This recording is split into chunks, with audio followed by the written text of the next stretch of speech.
Really, my journey and books have been that vehicle for me to be able to tell some of the stories. So today, when I thought about what topic would be appropriate as I prepare myself, I actually leave in 48 hours. I'm headed to Ghana as a part of hosting a trip for the Year of Return. Who here has heard of and knows what the Year of Return is related to? Anyone? Okay.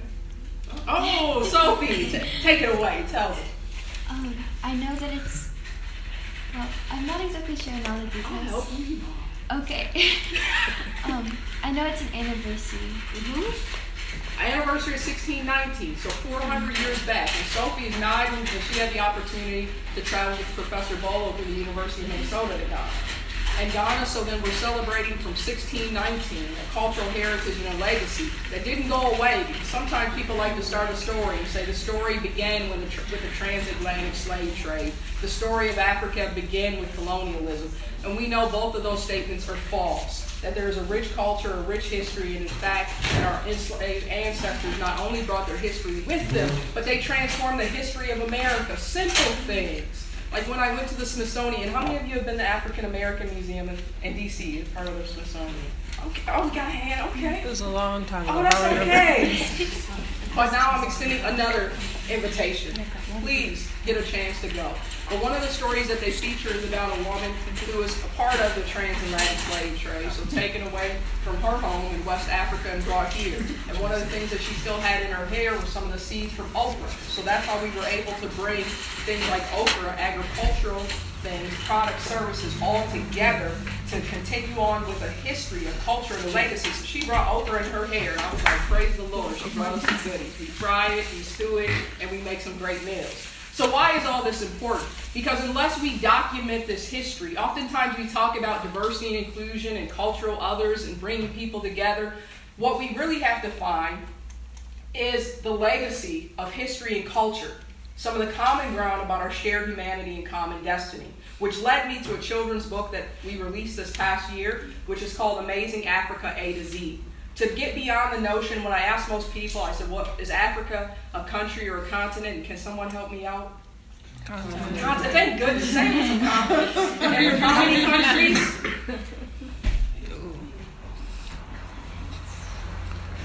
Depending on how it's documented, you're 54 or 55. So that's a lot of history. So of course I couldn't cover it in A to Z in 26 letters. But I could give a glimpse, a little bit of inspiration to make sure that people know that it's a continent with 54 countries, rich culture, rich history, over 1,000 languages spoken, beautiful land, beautiful people. What do you do with all this information but get a source of inspiration? So I'll hand this one around. So now you're seeing a little bit about the story and power of storytelling. That all of a sudden we were able to go into classrooms across the nation, across the world, to be able to share the story of the power and the legacy of Africa. Beyond slavery, and slavery is a chapter that we cannot miss. We see it at the forefront of many of the speeches and things that we're hearing as a conversation emerges around reparations. Now people get hesitant. They're like, what does that mean? Is it time for 40 acres and a mule? Will I lose my privilege? Should I run and go high? No, my friends, don't go high. What it means that a part of reparations is first acknowledging a history.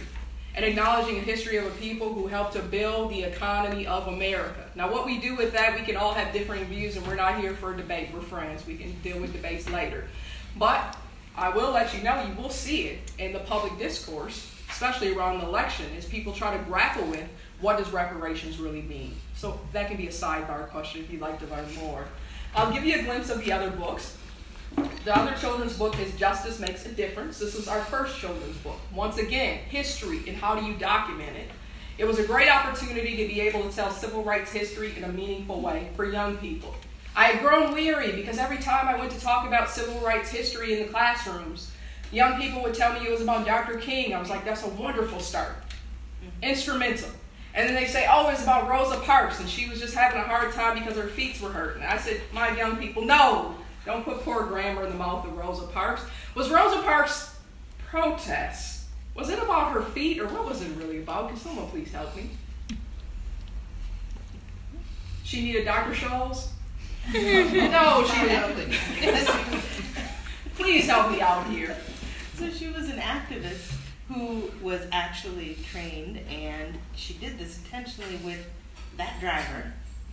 And I've even now learned that the white man who sat in the same row was part of the Oh, you get some inside right? information. He was Right? part of it too? Yeah, I didn't know that. he was an actor. Nikki Giovanni, like that's another thing. Oh, see, we get good information. We gotta learn together. Now I gotta get good information. But clearly it wasn't about Dr. Scholl. No. Member of the NAACP, and the NAACP is what? In the back? What?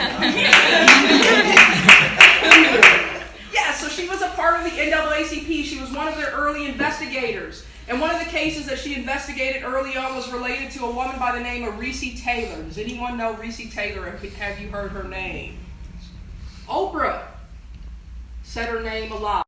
On her way home, she lived in Alabama, was kidnapped and brutally raped by a group of white men. They were never brought to justice, and she never received justice until the day that she took her last breath. Now, there's been a formal apology since, but Rosa Parks was the investigator that came right there on the ground and was trying to do what? Protect not only Recy Taylor's legal rights, but also her dignity. So one of the pioneers, as we think about some of the movements around Me Too, women's rights, and human dignity, Rosa Parks was one of the investigators that helped bring this to light long before Twitter and Jack Dorsey and hashtags, okay? So that's why history matters. So I documented some of the civil rights history in this particular book. It's to you. And that way you get a glimpse of why I started with show. Top 5, if you have any guesses. I'm high on learner and relational, so these things are all in my mind. So don't worry. If you ever need a lifeline, I'm there for you. So I'll pause here. Any questions about the first 2 books that I described? Any comments? Anything else that you all would like to know about the children's books? Why are children's books essential? I'm not done yet. I see my friend Mary in the back. Mary, why are children's books essential? And why do we need more diverse books? And Mary is not just my friend Mary. She is also the owner of Strive Publishing, which is helping to bridge the gap and bring more diverse books into the market, and a lifelong educator. So can we hear Mary? Why is this So important? children need to see themselves reflected in the stories that they read. And there is a gap in the children's book publishing industry where there's just a small percentage of people of color, authentic voices, books written by and about Black people, Asian people, Native peoples.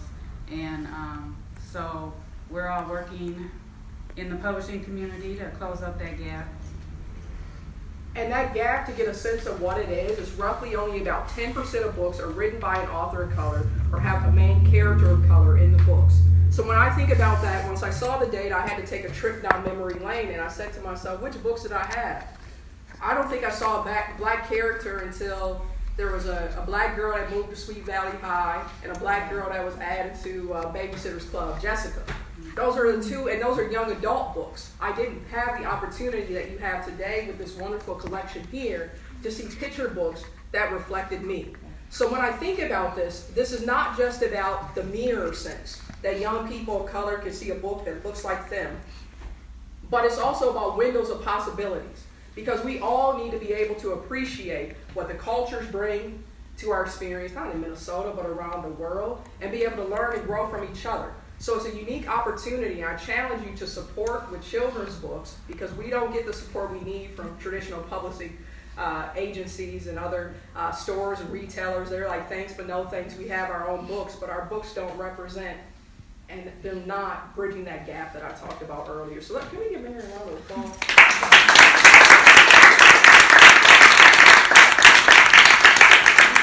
It's a labor of love. So even many of you in the audience are some of the unsung heroes that are trying to bridge some of these gaps. So taking us full circle, They're like, let's take us to why we came today, the topic of women leading change. I was getting there, don't worry. It was the theme of everything that you've read about so far and that you've seen that I handed around. Because my inspiration and my early visionary, my early role model was my grandmother. She's actually the main character of my first children's book. And one of the things that I learned from her is how to redefine leadership. I remember when I was in my doctoral studies and they gave me a sense that leadership was about position.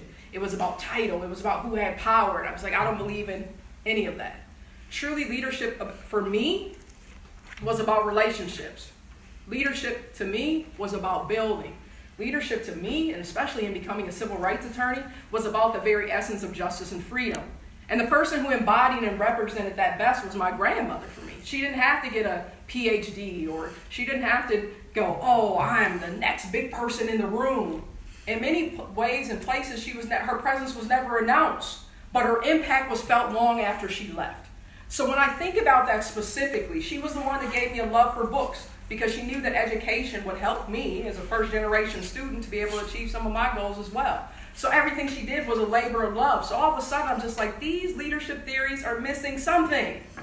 And more importantly, they were missing a whole lot. They were missing half the sky. Does anyone have a guess on what I'm talking about related to that? They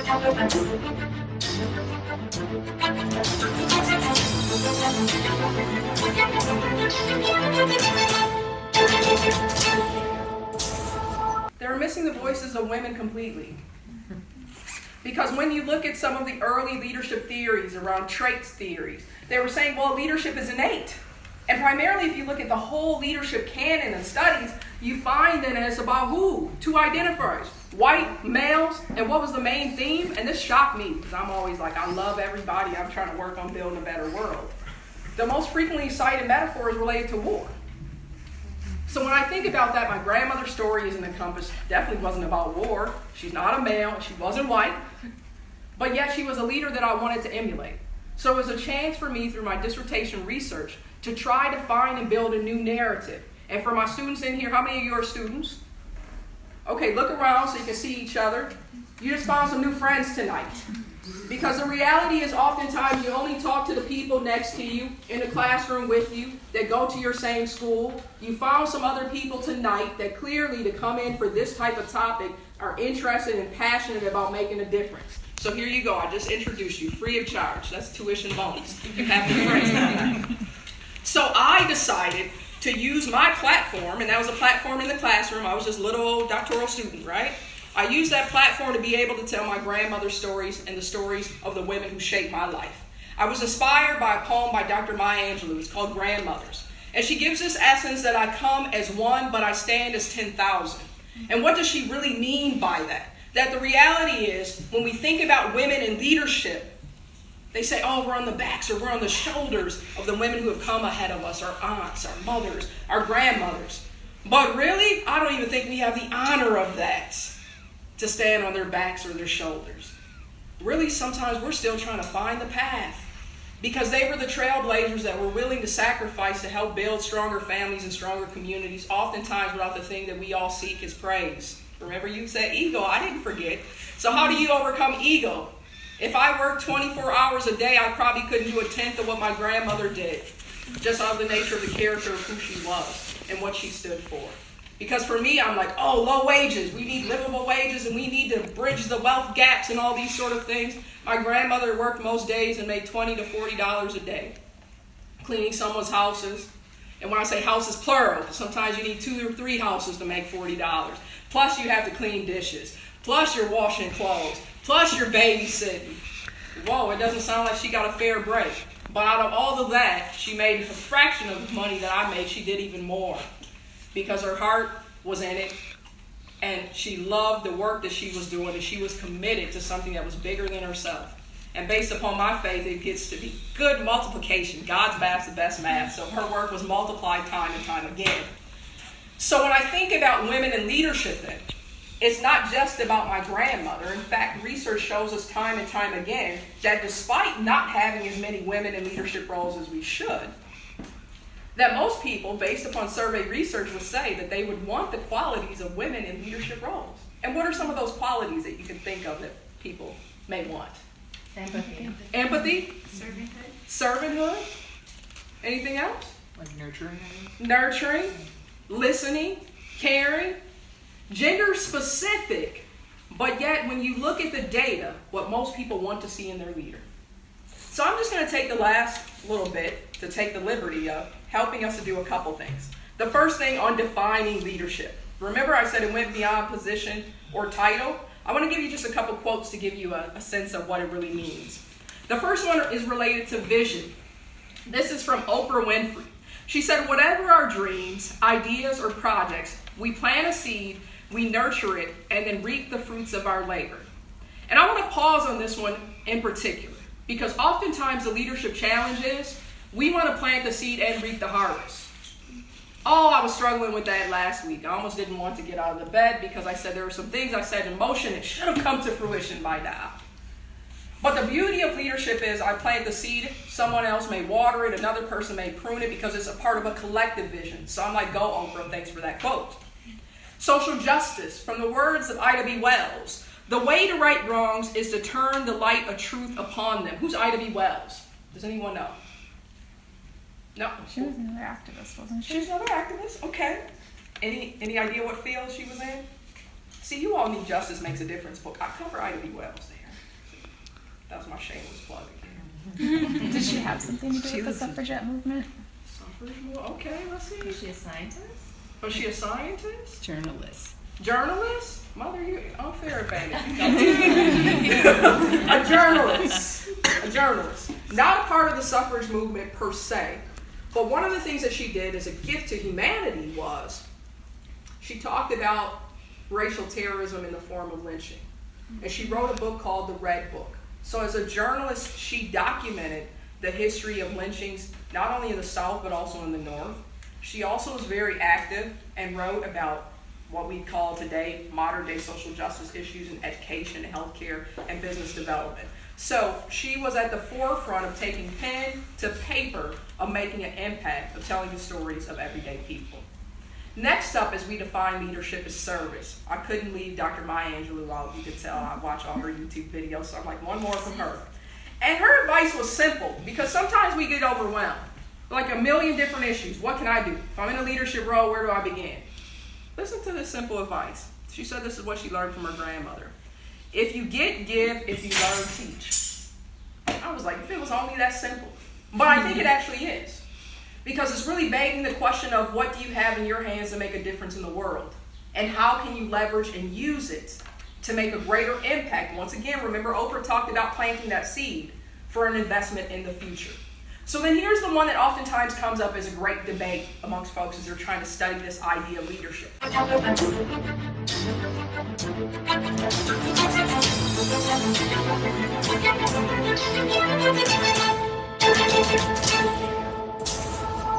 So how many of you believe leaders are born? Hands in the air, leaders are born. How many believe leaders are made? How many believe it's a combination of both? All right, it could be a little bit of both. Now initially, remember what I said, it would be a pop quiz if we were in the classroom, but we're not. So the students are like, oh, thank goodness. Yeah, we're not in the classroom, so don't worry. But the reality is, the leadership canon, the body of research started to look at, it was just about leaders being born. So that select few, those military leaders, those presidents, the Aristotles of the world, the philosophers. But now as we look at it today, leaders being made by their experiences. And experiences then shaping along with passion. But the born piece still has some validity. There are certain things, as you notice today, and Mother can attest to this, and she's sitting in the audience, she'll probably say I was talking since birth, okay? So I enjoy talking. I enjoy sharing ideas. So being born, I think that was something innate in me that there's no shame. No, it's like get up in front of the crowd and talk, and all the way from when I was in Sunday school. So why do I say that? Because there are certain strengths that we all have. So the question is, how do you leverage them? How many of you have taken the StrengthsFinder assessment? Okay. Did you find that it was helpful advice? Was it supportive on your journey? For those of you that have not, please consider taking the StrengthsFinder. It's a part of the book called Now Discover Your Strengths. It's in the back of the book. It'll help you find your top 5 strengths. And why, as someone who does work around training leaders and helping folks to become more effective at their work, why do I think it's important? Because based upon the Gallup research, it shows that what percentage of people show up to work every day using their strengths? Any guesses? 30%. 30% lower. 20%. 20%. What happens to the other 80% of your talent when you walk into the workplace? This should be a challenge for every leader to think about. Because once I started studying some of the research on Now Discover Your Strengths, I realigned my whole team. Because I realized that I was so caught up in everyone's title and position that I wasn't cultivating their strengths at all. And I need 100% out of my team, not 20%. We needed to be at 100% because collectively, as a whole, we were trying to make an impact. So we had to leave everything and bring it together and not leave some things at home. So we had to get ourselves up to 100%. So what do we do with this? It's an opportunity. I'm going to just talk about 4 women who inspired me, and then I'll open this up for questions. Does that sound like a good plan?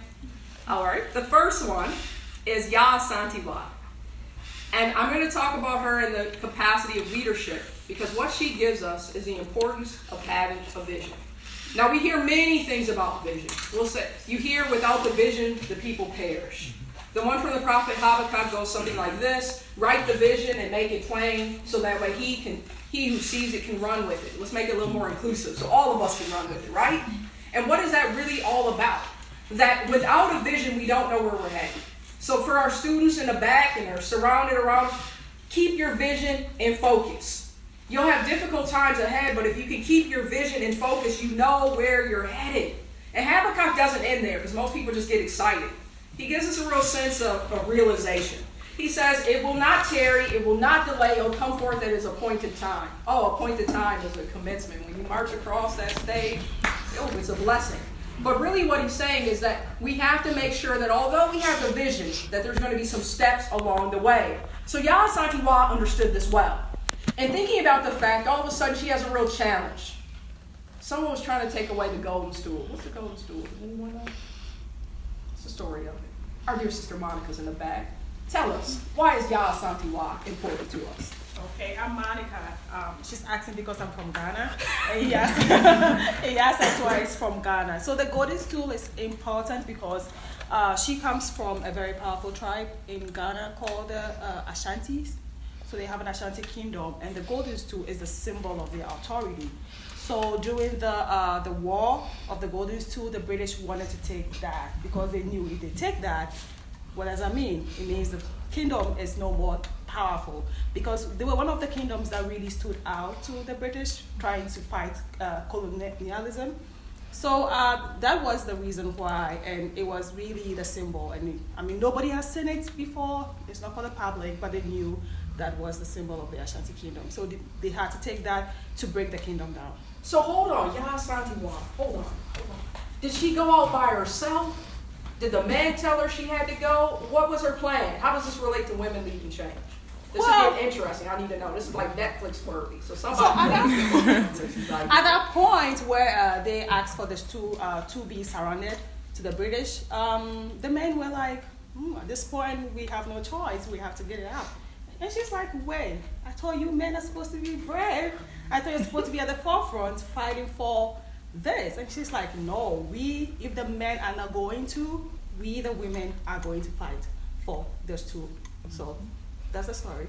Now we know who will play Yaa Asantewaa in my movie. Okay, we're just coming together. She said it was so much for us. She's going from the quote, we must say this, if you, the men of Ashanti, will not go forward, then we the women will. So she all of a sudden became a commander-in-chief herself to lead then the resistance in the sense of taking away the golden stool, which not only was just about power, but about identity. So she organized an all-female troop. Oh, we don't talk about her too much, but think about it. If we think about vision, she had a vision for the future, and she had the courage to go after it.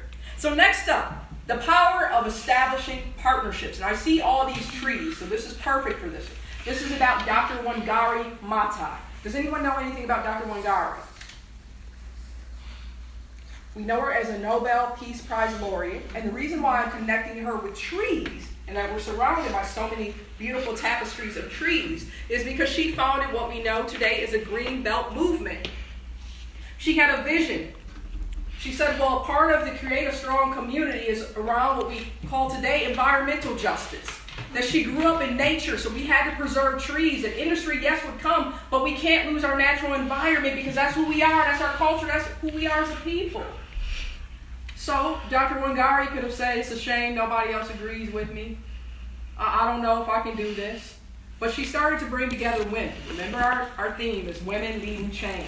She brought together the aunts, the grandmothers, the nieces, the mothers, all together to plant trees. They started with one tree.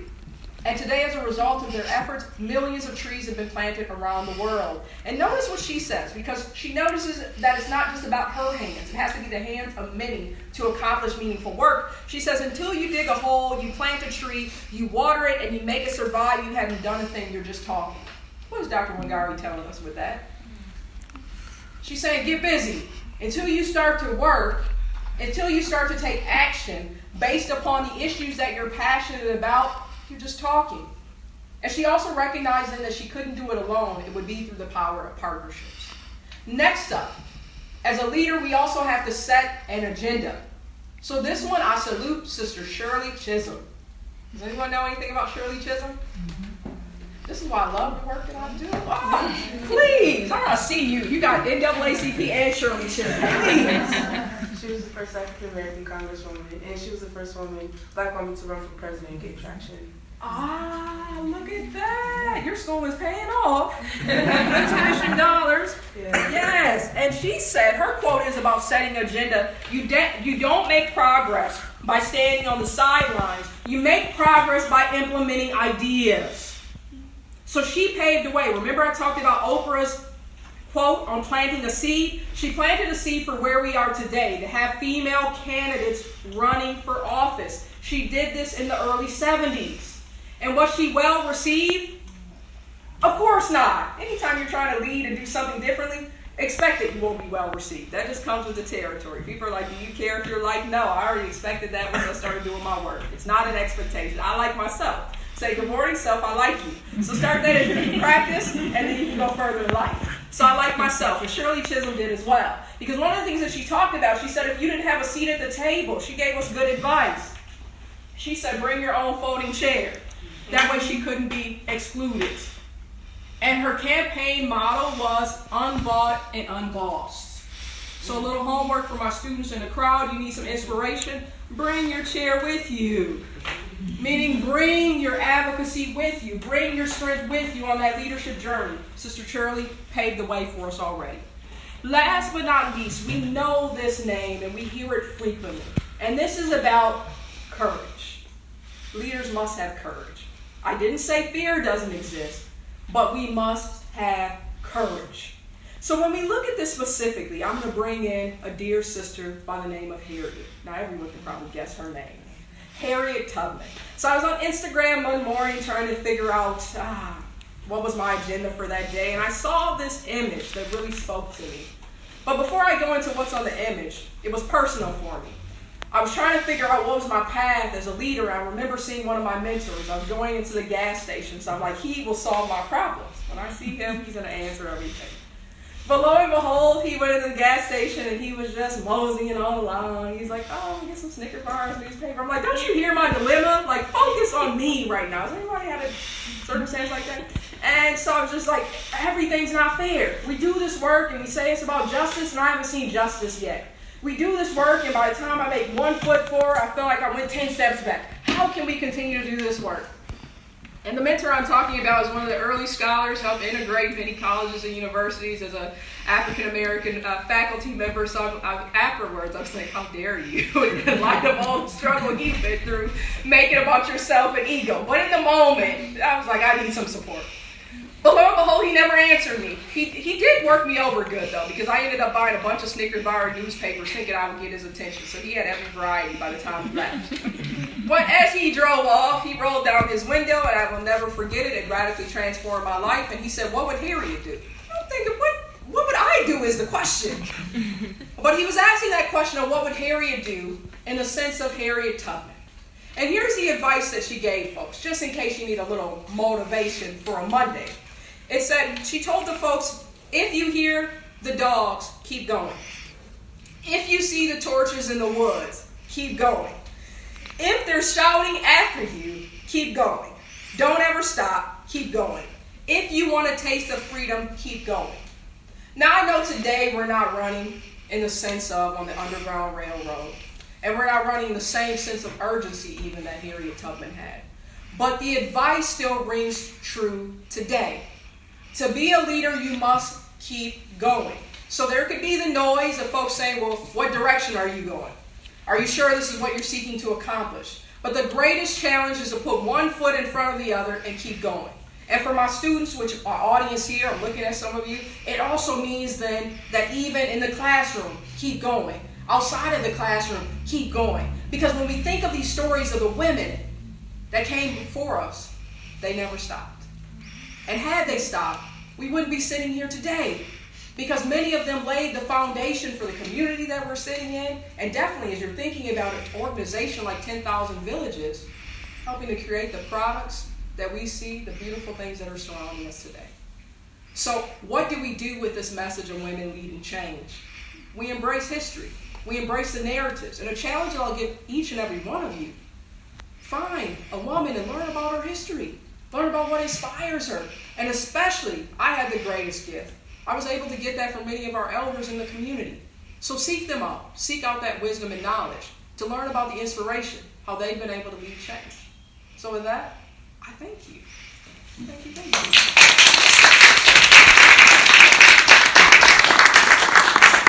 So questions, comments? You heard a lot from me. I'm getting too excited. So anything else you want to know about the story of women leading change? So this other book. Yes. Yeah. Hot off the press. Yeah. This is the second edition of The Leader's Journey. And this particular book was very inspirational for me because I was able to add new content. Because oftentimes we're talking in the abstract and we say, oh, diversity and inclusion, and we're talking about it in the sense of maybe people, maybe culture that's invited into a soul food Sunday and saying, can you sing, lift every voice and sing? Most people are like, check, check, done, we covered diversity and inclusion. But no, what I'm thinking about here, sorry, I gotta be a little comedian, you gotta laugh, keep from crying. But what it's really about here is how do we, and this is basically a book that I wanted for everyday leaders, and especially organizational leaders. How do we create the type of organizations that work? That work. Because my prayer is at some point I won't have to say this other thing, that it's just about diversity and inclusion, or it's about global citizenship. Is that sense of Dr. King talked about, that should be the order of the day. So until we get there, I have to continue to advocate and provide the tools. So this book is basically like having a side-by-side coach. I help folks to coach their way to success on how to develop their own individualized leadership skills and to be at the cutting edge. Because really what we have to think about is the future of a changing globalized economy. So there's a whole chapter on global citizenship and some of the changes, because I couldn't believe it. I was like, oh my goodness. With just a little WhatsApp, because you have WhatsApp on your phone, I can be on the phone with everyone around the world. That no longer is and I knew this early on in my career as an attorney, but no longer are my clients just the folks sitting in front of me. And my competition's not the folks sitting in front of me. I was just finishing out a print job for a new project I was working on, and I was like, who's calling me from Vietnam? Someone was calling to confirm my order from Vietnam, the whole world. So how do we engage in constructive ways to not make only business and the economy work, but make the world work? So I started to add new content. So that's how I ended up here. And the other piece is related to emotional intelligence. That was a big one, because by the time I wrote the second edition, there was additional research being released on how we can learn how to interact more effectively and communicate more effectively. So this is a plea for leaders. You don't have to read it front to back in your traditional way. Find the places, the skill sets, and the things that you would like to work on, and go to those sections. So, hot off the press.